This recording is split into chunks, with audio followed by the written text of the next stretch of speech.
Hello student स्वागत करुच्ची आम समस्त परिवार हमारी चैनल को स्टूडेंट लर्निंग ओडिया को आज आम डिस्कसन करवा अष्टम क्लास संश्लेषित तंतु और प्लास्टिक्स ये चैप्टर क्वेश्चन आंसर को आम डिस्कसन करवा।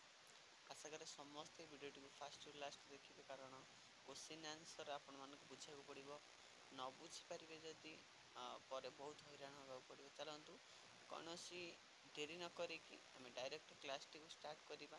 चलतु देखा कौन कौन देती क्वेश्चन एवं तार आंसर गुड़िक देखो। फास्ट क्वेश्चन देखा फास्ट क्वेश्चन कौन देखो देती कृत्रिम तंतु को डैश तंतु एवं डैश तंतु मध्य कहुए।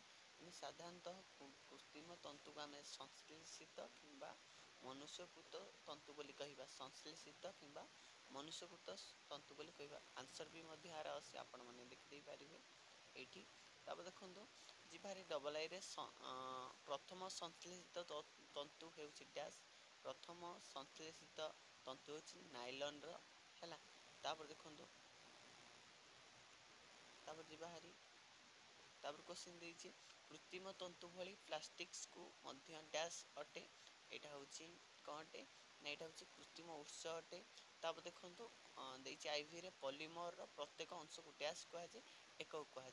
आपण मैंने समस्त चैनल को सब्सक्राइब कर दिंतु मोर समस्त वीडियो आपण मैंने फास्ट नोटिफिकेशन पाइपर। चलतु दुई नंबर क्वेश्चन के जीवा क्यों वस्त्र रूपे एवं काच परिवर्ते व्यवहृत होउछि एक्रिलिक। देखो देखिए केउटी नॉनस्टिक बासन व्यवहृत होउछि टेफ्लॉन। थर्ड नंबर देछि इलेक्ट्रिक स्विच प्लग आदि क्यों प्रस्तुत होउछि हमर बेकेलाइट है। मन रखिए बेकेलाइट। जी लास्ट नंबर कहला आईवी नंबर कहला केउठिरु कांथरे व्यवहृत टाइल प्रस्तुत कराए सी हूँ मेला माइन ठार है। देखो 3 नंबर देखा जीवाहारी 3 नंबर निम्नलिखित मध्यरु केउटी पुनश्चक्रण योग्य एवं केउटी पुनश्चक्रण अयोग्य प्लास्टिक अलग कर लिखा। देखो बक्स देती प्लास्टिक खेलना चौकी एवं विद्युत तार बाह्य आवरण ये सब पुनश्चक्रण योग्य प्लास्टिक से बेले पुनश्चक्रण अयोग्य लिखे टेलीफोन जंत्रपाति होटेल बासन हैंडल तापर विद्युत स्विच आउ गोटे हूँ डट पेन ये सब पुनश्चक्रण अयोग्य। जी भारी केते नंबर आइला हारी 4 नंबर। चलतु देखा समस्त चैनल को सब्सक्राइब कर दिंतु और वीडियो टी लाइक कर दिंतु। जी 4 नंबर देखो निम्नलिखित मध्यरु थर्मोसेटिंग प्लास्टिक रू कहीं प्रस्तुत करा जाए प्लास्टिक रू कहीं प्रस्तुत करा जाए। देखो देखिए कौन आंसर देला देखो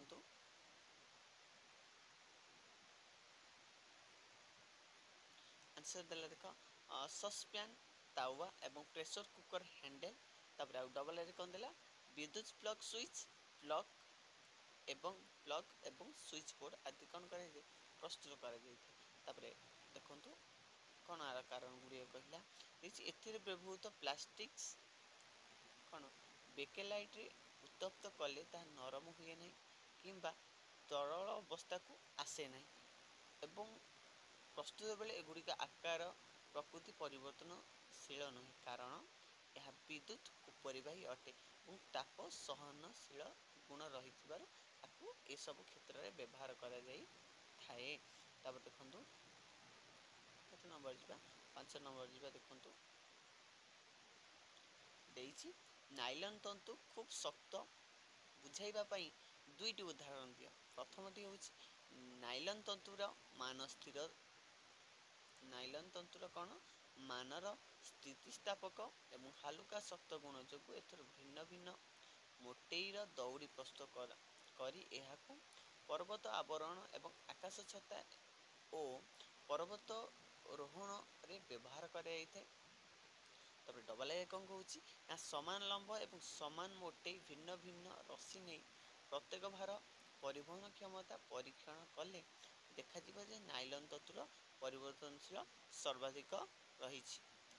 ଦେଖନ୍ତୁ ତାପରେ କେତେ ନମ୍ବରକୁ ଯିବା, ତାପରେ 6 ନମ୍ବର ଆଇଲା, 5 ନମ୍ବର ସଇଲା, ତାପରେ 6 ନମ୍ବରକୁ ଯିବା। ଦେଖନ୍ତୁ ଦେଇ 6 ନମ୍ବର ଦେଇଛି କ'ଣ, ଦେଖନ୍ତୁ ଦେଇଛି ରେୟନ୍ ତନ୍ତୁକୁ କୃତ୍ରିମ ତନ୍ତୁ କୁହାଯାଏ କାହିଁକି ନା ନରମ କାଠର ଛୋଟ ଛୋଟ ଖଣ୍ଡକୁ ସ୍ୱତନ୍ତ୍ର ପଦ୍ଧତିରେ ପେଷ୍ଟରରେ ପରିଣତ କଲେ ଜାଠମଣ୍ଡ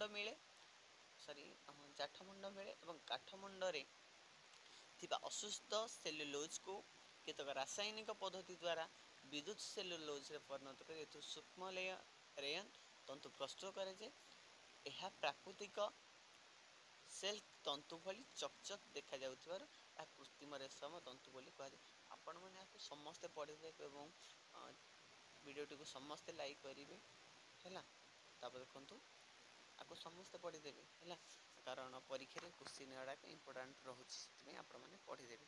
ତାପରେ ଦେଖନ୍ତୁ ଦେଇଛି 7 ନମ୍ବର ଦେଇଛି, ଦେଖନ୍ତୁ ଦେଇଛି ଶିଳା ଓ ଇଲା ଖରାଦିନେ ପିନ୍ଧିବା ପାଇଁ ପୋଷାକ କିଣିବାକୁ ଦୋକାନକୁ ଗଲେ ସେମାନଙ୍କ ପାଇଁ କେଉଁ କପଡ଼ାର ପୋଷାକ ଆରାମଦାୟକ ହେବ। ଦେଖନ୍ତୁ ଗରମ ଦିନେ କେଉଁ ପୋଷାକ ଆରାମଦାୟକ ହେବ, ଦେଖନ୍ତୁ ଦେଇଛି ଖରାଦିନେ ପିନ୍ଧିବା ପାଇଁ ପୋଷାକ କିଣିବା ପାଇଁ ହେଲେ ପ୍ରାକୃତିକ ତନ୍ତୁ ଏବଂ ଯାହାକୁ କୁହାଯାଏ କପା ହେଲା ରୁ ପ୍ରସ୍ତୁତ ପୋଷାକ ଆରାମଦାୟକ ହେବା କାରଣ ପଲିମର ବସ୍ତ୍ର ଝାଳ ଅବଶୋଷଣ କରେନି, ଫଳରେ ଆଶ୍ୱସ୍ତି ଉପଲବ୍ଧ ହୋଇଥାଏ। ତାପରେ ଯିବା ହାରି 8 ନମ୍ବରକୁ ଯିବା ହାରି, 7 ନମ୍ବର ଦେଖିଦେଲେ। ତାପରେ ଦେଖନ୍ତୁ 8 ନମ୍ବର ରୋଷେଇ କରିବା ସମୟରେ କେଉଁ କପଡ଼ା ବ୍ୟବହାର କରିବା ନିରାପଦ। ପଲିମର ବସ୍ତୁ ପିନ୍ଧିବା ରୋଷେଇ କରିବା ଅତ୍ୟନ୍ତ ବିପଦଜନକ, କାରଣ ତତ୍କ୍ଷଣାତ୍ ନିଆଁ ଲାଗିଯାଇପାରେ। ନିଆଁ ଲାଗିଲେ ଏଗୁଡ଼ିକର ତରଳି ଶରୀର ଚର୍ମ ମାଂସରେ ଲାଖ୍ୟ ହୋଇ ରହିଯାଏ, ଯାହାଫଳରେ ଚିକିତ୍ସାରେ ଅସୁବିଧା ହୁଏ ଏବଂ ପୋଡ଼ା ଘା ଶୁଖିବାରେ ବିଳମ୍ବ ହୁଏ। ତେଣୁ ରୋଷେଇ କରିବା ବେଳେ ପଲିମର ତନ୍ତୁ ପରିବର୍ତ୍ତେ କପା ସୂତା ବସ୍ତ୍ର ପିନ୍ଧିବା ଆବଶ୍ୟକ। 8 ନମ୍ବର ସରିଲା, ତାପରେ ଯିବା 9 ନମ୍ବର। 9 ନମ୍ବର କହିଲା କ'ଣ, ଦେଖନ୍ତୁ 9 ନମ୍ବର କହିଲା ଥର୍ମୋପ୍ଲାଷ୍ଟିକ୍ ଏବଂ ଥର୍ମୋ ସେଟିଂ ପ୍ଲାଷ୍ଟିକ୍ ମଧ୍ୟରେ ପାର୍ଥକ୍ୟ କ'ଣ ଦେଇଛି। ଏହି ଧରଣ ପ୍ଲାଷ୍ଟିକ୍ ଉତ୍ତପ୍ତ କଲେ ନରମ ହୋଇ ତରଳ ଅବସ୍ଥାକୁ ଥଣ୍ଡାରେ ପୁଣି କଠିନ ହୋଇଯାଏ। ଏଗୁଡ଼ିକ ଭୌତିକ ପରିବର୍ତ୍ତନ ଏବଂ ପ୍ରତ୍ୟାବର୍ତ୍ତୀ ହୋଇଥାଏ ଏବଂ ଏହି ଶ୍ରେଣୀ ପ୍ଲାଷ୍ଟିକ୍ ଗୁଡ଼ିକ ରୈଖିକ ସଜ୍ଜାରେ ଯାହାକୁ ଲାଇନର ଆରେଞ୍ଜମେଣ୍ଟ ଅଫ୍ ୟୁନିଟ୍ କୁହାଯାଏ, ଯାହାକୁ ହେଲା ରଖାଯାଇଥାଏ।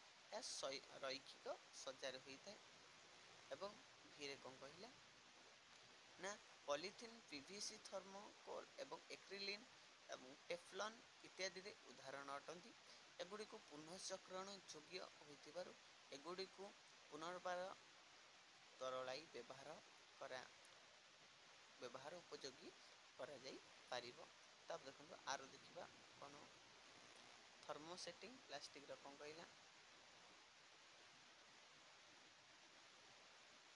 ତାପରେ ଦେଖନ୍ତୁ ଏବାরে ଥର୍ମୋସେଟିଂ କ'ଣ ଦେଇଛି। ଏହି ଧରଣ ପ୍ଲାଷ୍ଟିକ୍ ଉତ୍ତପ୍ତ କଲେ ତାହା ନରମ ହୁଏ ନାହିଁ, ତରଳ ଅବସ୍ଥାକୁ ଆସେ ନାହିଁ। ଏଗୁଡ଼ିକ ଭୌତିକ ପରିବର୍ତ୍ତନ ଅପବ୍ୟୟାବର୍ତ୍ତୀ ହୋଇଥାଏ। ଏଗୁଡ଼ିକୁ ପ୍ଲାଷ୍ଟିକ୍ କ୍ରସଲିଙ୍କ୍ ଏକକ ବୋଲି କୁହାଯାଏ, ୟୁନିଟ୍ ବୋଲି କୁହାଯାଇଥାଏ। ତାପରେ ଦେଖନ୍ତୁ ଏଇଟା କ୍ରସଲିଙ୍କ୍ କିପରି ଭାବରେ କନେକ୍ସନ୍ କରାଯାଇଛି, କ୍ରସଲିଙ୍କ୍ ସଜ୍ଜା। ତାପରେ ଦେଇଛି କ'ଣ ଦେଇଛି ବୋକେଲାଇଟ୍ ଏବଂ ମୋନେଜାଇଟ୍ ଫର୍ମିକା ଇତ୍ୟାଦି ଉଦାହରଣ ଅଟନ୍ତି। ଏଗୁଡ଼ିକୁ ପୁନଃଚକ୍ରଣ ଯୋଗ୍ୟ ହୋଇଥିବାରୁ ପରିବେଶ ପ୍ରଦୂଷଣର ମୁଖ୍ୟ କାରକ ଅଟନ୍ତି। ତାପରେ ଦେଖିବା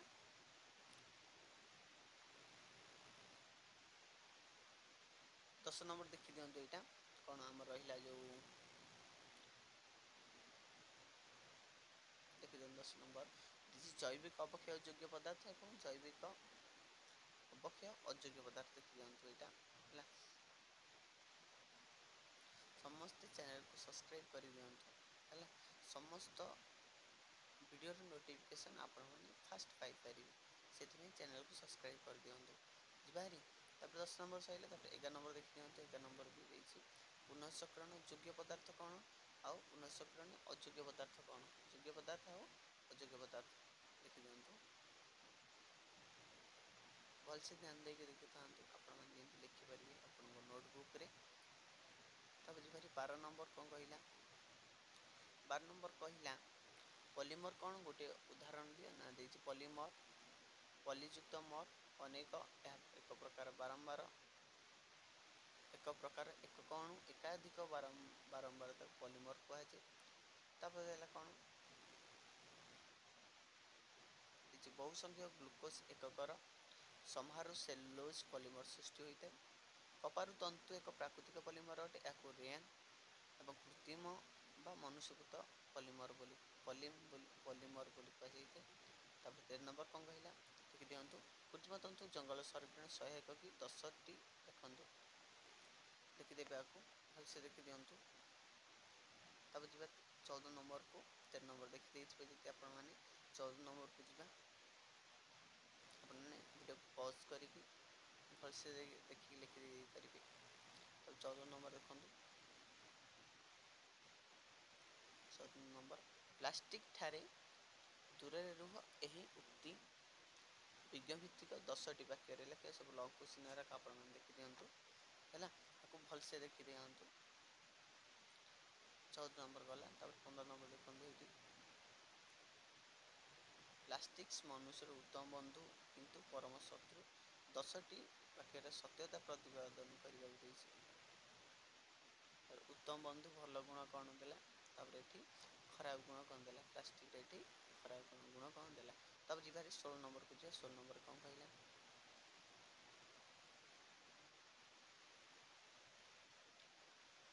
देखो 16 नंबर कहला प्लास्टिक को पोतीबा अनुचित एवं पोड़ीबा भी अनुचित कहीं देखि दियंतु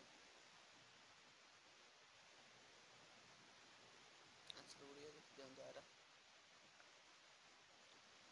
पोतीबा अनुचित कारण कौन एवं प्लास्टिक पोड़ीबा अनुचित कारण कौन देखि दियंतु हैला। अब जीवा 17 नंबर को जीवा 17 नंबर कौन कहला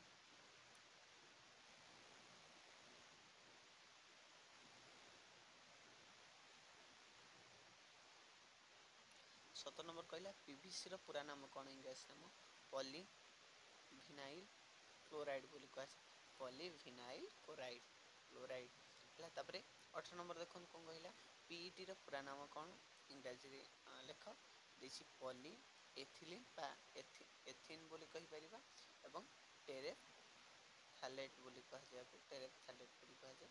तब 19 नंबर देखंतु देछि थर्मोप्लास्टिक रैखिक सज्जा एवं थर्मोसेटिंग सज्जा क्रॉसिंग लिंक यूनिट सज्जा जो कह जाय।